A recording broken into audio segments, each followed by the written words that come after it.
Hi there! Thank you for checking out my channel. Thank you for clicking on this video. This video is part of the series of videos I'm posting to try to help people out when it comes to aptitude tests like the civil service exam. This video in particular is part of my series on math. Today we're going to talk about GCD or GCF. So greatest common factor or greatest common divisor. And I'm making this video kasi ni-request kasi daw lumalabas sa exam.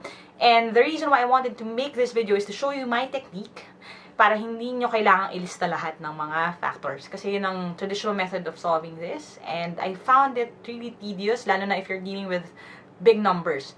And in order for me to show you better, I'm going to switch over to my PC so I can show you how. I'll see you in a bit. Alright, let's talk about GCD, GCF, and yung aking special na, well, hindi mo special, but speed technique to answer this better. Ngayon, ang difference ng GCF at saka GCD, ano ba ang malaking pagkakaiba? The simple answer is wala. Okay, and the problem is in different types of aptitude tests, they call the same thing by different names. But the thing is, GCF and GCD are basically the same thing. So both of them are yung greatest common. Ang difference lang yung last word. Kaya F is factor yan, and kaya siya D kasi divisor. The thing is, when it comes to factors and divisors, it's basically the same thing. Ang factor is kung ano yung number that you can multiply to a certain, you can use to divide a certain number and makukuha mo ay whole number. Ang divisor is the same thing. What do I mean by that? For example, if you have a number like 6, kunyari, ang factors niya are, okay, you have your 1, kasi lahat naman ng numbers, divisible naman by 1, lahat ng counting numbers natin. So, you have 1, 2, kasi ang 6 divided by 2 is 3, so walang decimal doon. You have 3, kasi ang 6 divided by 3 is 2, wala ring decimal. And then, of course, you have 6. Ito ang kanyang mga factors. And these are also its divisors. Kasi you can divide that number by these numbers and still get a whole number. Ngayon, anong klaseng tanong ang usually lumalabas sa exam? Usually ganito. Okay, ang tatanong, kunyari, what is the GCF or GCD? Is the GCF or minsan GCD ang ginagamit na term of 12 and 36. Now, traditional method dictates that you have a number of options. You have your factoring method, you have your list method, and you have yung Euclidean formula, but we're not going to delve into that last one because it's going to complicate things even more for you. And it's something that we do sa higher math, so hindi talaga naman ginagamit. And dahil ang goal natin is for you to pass the exam, ang goal natin ay mas mabilis kayong makapagsagot ng mga tanong. Yun ang goal. So, if you use the Euclidean formula, okay lang din, kaya lang it'll take you time to master it, and it's also going to take you time to actually use it. So what are we going to do? We're going to use yung traditional method muna. I'm going to show you how it is usually done. And probably in school, this is how you did it when you were younger. You list down everything. So, ang 12, ang factors niya, or ang divisors niya are 1, 2, 3, kasi 12 divided by 3 is 4, pwede yun. So, you have 4, kasi nga, pwede siya sa 4 times 3. You have 6, hindi pwede kasi ang 5, kasi ang 12 divided by 5 is going to give you a decimal. Pero ang 6 pwede kasi 6 times 2, yun yung 12. And then you cannot have 7, you cannot have 8, you cannot have 9, 10, 11. So next na is the 12. Okay? So that is how you do it in the traditional method. And ang hinahanap is common factor or common divisor. Ibig sabihin, titingnan pa natin yung list naman ng factors or divisors for 36 and then find kung alin ang kapareho niya. So, for example, you have 1, kasi pwede siya sa 1. 2, kasi even number siya. 3, kasi pag in-add mo siya, 3 plus 6 is 9. So, pwede mo siyang i-divide sa 3. 4, pwede ba? Yes. Pwede rin siya sa 4. Pwede siya sa 5, hindi. Sa 6, yes. Kasi 6 times 6 is 36. Sa 7, hindi. 8, yes. Kasi 8, 16, 24, hindi. Pala, decimal pala yon. 9, 19, 27, 36. So, yes, pwede siya sa 9. What else? You have 12 kasi yun ang times 3. You have 18 kasi siya ang times 2. Eventually, you have 36. The problem is, most people find it hard to come up with this list. Diba? Nahihirapan tayo na mailabas itong mga list na yan. Another thing, if you don't know what to do, you're going to use every number leading up to yung 36. So, magta-trial and error kayo ng lahat ng numbers from 1 to 36. And then once you have this listed, you're going to look at yung greatest common factor nila. Check 12 first. What I suggest that you do is parang when you play Word Factory or Boggle, I don't know if you play that game. It's actually a word game that I love to use. I used to play talaga a lot with my sisters. That's all we did basically kasi we had a few toys growing up. That was one of those. And what we usually would do kukunin namin, we always start checking with the longest letter word kasi probably yun yung mas onti sa amin ang nakakuha. In this case, you check using the shorter list. Kasi it's easier to compare yung shorter list versus yung long list kasi itong dito kayo magsisimula. So, magsimula ka sa shorter list, you always start with the number agad na pinakamalaki. So, 12. Nandito ba yung 12? Yes. So, tapos na yung ginagawa natin. The answer is 12. That is how you do it sa traditional na method. The problem is, like I said, paano kung mas malalaki yung number? For example, if I give you this number, kailan ka pa matatapos sa paglilista ng mga factors niyan or ng divisors niyan? If I give you this number, this number, this number, this number, di ba? Mga hundreds or thousands, paano na tayo niyan? And usually sa exam, ang lumalabas are hundreds and thousands. So, I'm going to propose a different method. Okay? I'm going to show you how to use yung factor 3 technique natin. Now, ano yung factor 3? It's something that you did when you were in elementary school. I'm sure na ginawa nyo yan. Pero maybe some of us already forgot it. I think this is a great way for you to start solving this problem kasi it's basic. And another thing, it's also something that you will use with radicals. If you haven't seen my series on radicals, you can go ahead and watch that. If you master using the factor 3, it's going to help you solve not just yung GCD na questions, but also yung radical na questions, and a bunch more of other questions that I am going to talk about in the future. So, in the same way that we use ratio notation for almost every type ng percentage question, we're going to use this same technique for different types of questions para ma-maximize natin yung magagawa natin using it. So, ano yung factor 3? Ganito lang yun, di ba? If a factor natin yung big number. So, ano yun? Don't think of it as a linear list. Okay? Pababa tayo. So, 192. Unang tanong, even ba siya? Kung even siya, pwede siyang i-divide sa 2 agad. So, 2, kasi even naman yan. So, 2, you can go with 192 divided by 2, that is 96. Okay? And start from there. The problem kasi with list method is it is forcing you to think of big factors. But with the factor 3, kahit na basic na paghahanap lang ng factors ang alam niyo, if you just know how to compute for yung 2, 3, 4, 6, 9, okay ka na. 6, yung mga techniques na magagamit natin, and 5. So, 2. Dahil even siya, pwede mo siya i-multiply sa 2. Ayan, hindi na natin ito isi-split sa 2 and 1 kasi wala na tayo magagawa dyan. Prime na yan, so iwan na yan natin dyan. 96, even pa rin siya, so pwede uli siya sa 2. So, yung 96 natin, pwede mo siya i-divide sa 2, it's going to give you 48. Okay? Now, from 48, we're going to do the same thing lang basically. We're going to keep making the factor 3 and palit yung number hanggang maubos siya. So, 48, pwede uli sa 2. It's going to give you 24. 24 even number pa rin, pwede uli sa 2. It's going to give you 12. This is going to be 2 and 6. This is going to be 3 and 2. Or 2 and 3. Okay? Bakit? Kasi nga, i-multiply mo lang. 2 and 3 is 6. 2 and 6 is 12. 2 and 12 is 24. 2 and 24 is 48. 2 and 48 is 96. And 2 and 196 is 192. Okay? Now again, ang kailangan nyo lang gawin is yung factor 3. Ngayon, sometimes people would ask, pwede po bang, kasi alam ko pwede na to sa 4. Simulan ko sa 4. Okay lang din. It doesn't matter.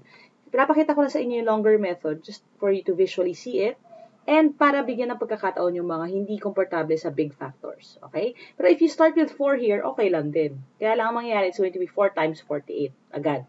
Okay? So you'll just cut a few steps. Now, in this side, you're going to do the exact same thing. You're going to factor 168. So, even din siya. So, pwede din siya sa 2. Or, like I said kanina, kung gusto nyo, ay ito, obvious naman, divisible siya sa 4. Kasi ang 16 divisible by 4, ang 8 divisible by 4. So, if you start with 4, pwede naman. So, 4, and this is going to be 42. Yung 4 nga lang, isi-split natin. Kasi yung 4, pwede pa yung i-multiply sa, pwede pang mag-divide yan sa 2 and 2. 2 times 2 is 4.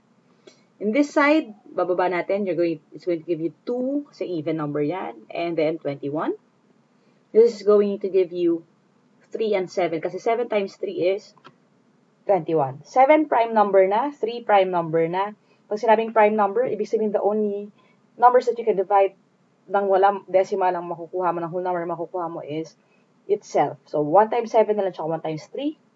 Ibig sabihin, dulo na yan ng factor 3 natin. Ngayon, what is the next thing that you're going to do? Basically, pares-pares lang. Parang ginagawa natin sa radicals. Pero, across ng dalawang puno. Ano ibig sabihin nun? Kung meron kang 2 dito, you write it, and meron kang 2 dito, pares yan, you write it down. Okay? So ang answer natin, merong 2. Meron ka pang isang 2 dito. May isang 2 ka uli dyan. So, you put here times 2.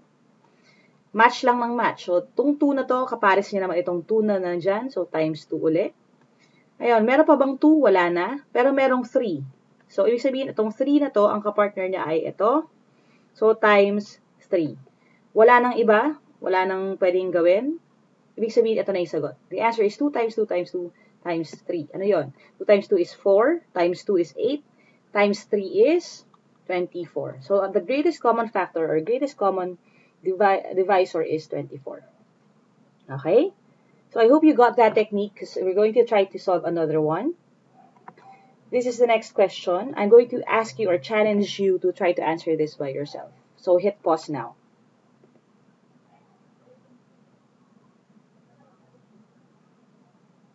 Okay, so again, ang key here is to just do the factor 3 sa bawat isa sa kanila instead of listing down all their divisors. Okay, that's what we're going to do. So, 385. Ngayon, hindi siya pwedeng sa 2 kasi hindi siya even number. Pero since ang ending niya is 5, ibig sabihin pwede mo siya i-divide sa 5. Kasi any number na divisible by 5 ends with 5 or 0.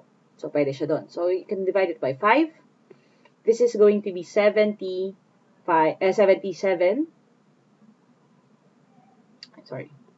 Sulat lang natin. Iburahin na lang natin para mas malinaw. Okay, so 385 divided by 5 is 77. Okay? Tapos after niyan, yung 77 may pwede pa ba tayong i-divide? Obvious naman, no? Yung 7 and 11. Okay, ngayon, wala na tayong magagawa dyan kasi hindi even ang 7 at 11. Wala na pwede i-divide sa kanila maliban sa itself. So, it's a prime number already. You stopped na there. Dito tayo sa 420. So, 420, again, since divisible siya sa 5, kasi it ends with a 0, you can start with that right away kasi may 5 ka dito. So, 5, and this is going to give you 80, this is going to give you 400, divided by 5, sorry. Divided by 5, this is going to give you 8, and then, kasi 40, so 40 divided by 5 is 8, and then 4. Okay? Bakit 84? Kasi 420 divided by 5 is 84. Okay? Next thing that you're going to do, going to split it again. This is going to give you, okay, pwedeng even, kasi 2, so pwede siya sa 2. Pwede siya sa 4, kasi 8 and 4 naman. So, kung gagawin natin 4, it's going to give us 21. Okay? If we split it, okay lang din. It's going to give you 2 and 2. This is going to be 7 and 3. Kasi 7 times 3 is 21. Now, again, what are we going to do? We're going to match all of the factors na magkakapareho sila. So, since may 5 dito, at may 5 din dito, nasa answer mo na yung 5. Hanap ka uli, meron pa bang magkapares? 7, may 7 ba dito? Yes. So, ibig sabihin, you can eliminate yung 7. Bibilugan natin siya dyan para matanggal siya sa tinitingnan natin. 5 times 7. 11. May 11 ba? Wala. So, obviously, walang 2 and 3 na dito sa side na to. So, that is it. The answer is 35. Now, again, it doesn't matter kung naisip niyo yung 5 agad sa simula dyan. Even if you don't start with 5, it's still going to give you the same answer. Let me show you. Okay? Buburahin natin to. We're going to use a different factor for 420 to show you na kahit ano pang sinimulan ninyo, makakarating din tayo sa same answer. For example, 420, ang gusto mong gamitin 4. Okay? So, i-divide mo yung 420 sa 4. It's going to give you 105. This is going to be 2 and 2. Ang 105 is going to give you 5 and 21. This is going to be 3 and 7. Now, if you notice, 5 is still there. So, isusulat mo ulit yung 5. 7 is there. So, times 7. It's still going to give you 35. Regardless of kung paano nyo binuo yung 3 ninyo. And yun yung beauty ng technique na to. Wherever you start, as long as you get your factors right, it's going to give you the correct answer. Let's try another one, okay? Ito, it's a slightly bigger number. I'm going to ask you to hit pause now and try to answer it, okay?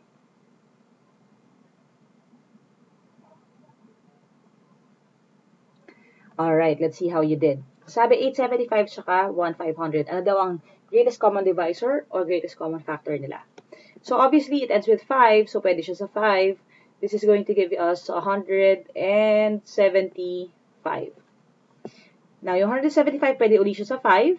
So, it's going to give us 35 na pwede uli sa 5. So, 5 uli na lang. And then, you have 7. 5 times 7 is 35. Now, from there, wala na tayong magagawa kasi prime number na yung 5 at saka yung 7. So, stop na tayo dyan. Lipat tayo dito sa kabila. Pwede siya sa 5 kasi it ends with a 0. So, you have 5 and 300. Ito, pwede naman din sa 3 at saka sa 100. Okay? Or kung gusto niyo 30 and 10, pwede rin. This is going to give you 5 and 20. This is going to give you 5 and 4. And again, ano gagawin natin next? We are just basically going to find yung mga pinagkapare-pareho nila. Yung 4, dahil hindi pa siya prime number, pwede mo pa siya i-split sa 2 and 2. Or, since wala namang 4 dito sa dulo, pwede na natin i-disregard yun. Dito na lang natin titingnan. So, ang key here is, be careful habang natututo kayo ng technique. Habang nagpa-practice kayo and nabibuild yung confidence ninyo, you can start eliminating certain steps. But I don't suggest that you do that at the beginning. So, just practice pa more. Di ba? Para to build your confidence. Be careful lang, okay, sa simula. If confident na kayo, pwede nang, you can wing it. Okay? So, 5, mayroong 5 dito, may 5 din doon. So, check tayo doon, you have 1, 5. Another 5 here, mayroong partner pa rin doon, so times 5 ulit. Itong 5 na to, meron ba siya doon? Yes. So, may partner din siya. Susulat ulit natin siya. So, 5 times 5 times 5. Meron pa bang iba? May 7 pa ba dyan? Wala. So, the answer is 5 times 5, which is 25, times 5, which is 125. That is the answer. Okay? Now, we're going to try another one just for me to make sure na alam niyo na talaga yung technique. Here's another one, 400 and 1,248. I'm going to ask you to hit pause now so you can try for yourself. Okay?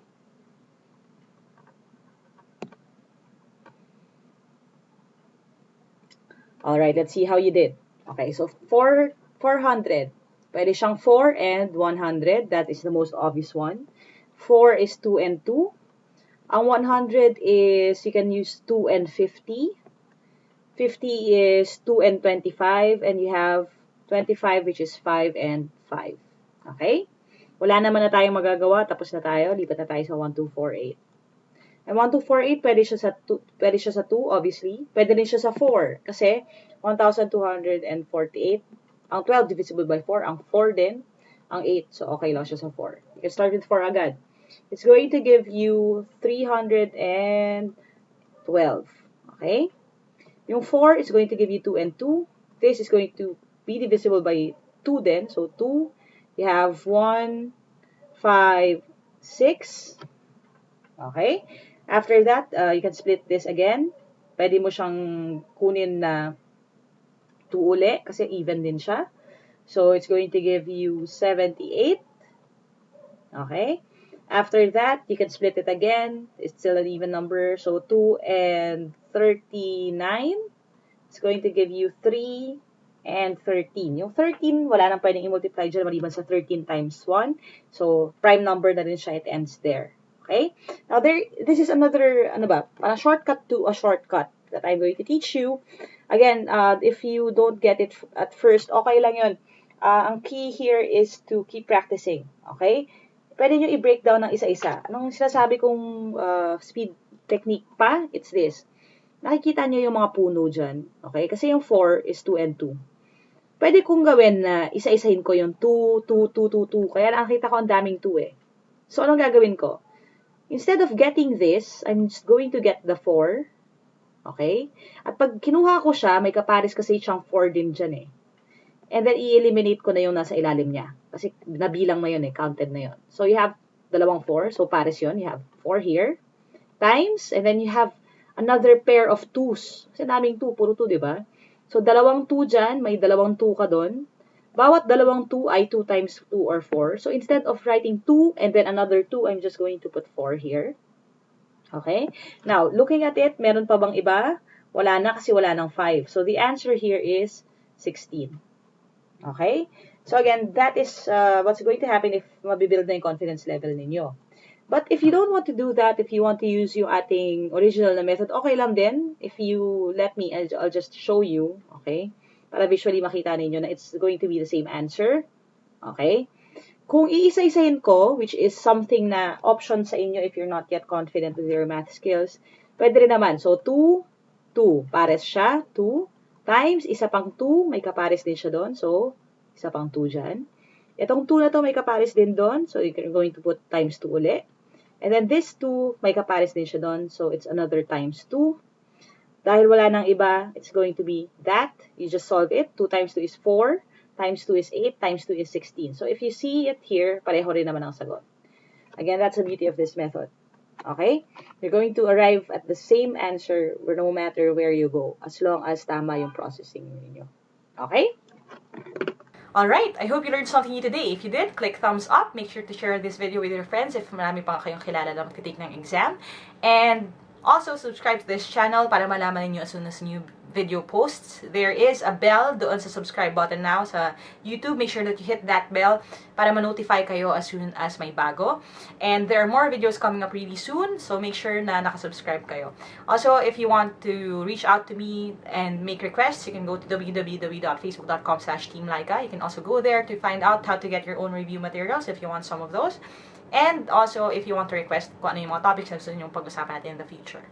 Thank you guys, and God bless you. Adja kayo niyan. Keep learning, and I'll see you in my next video.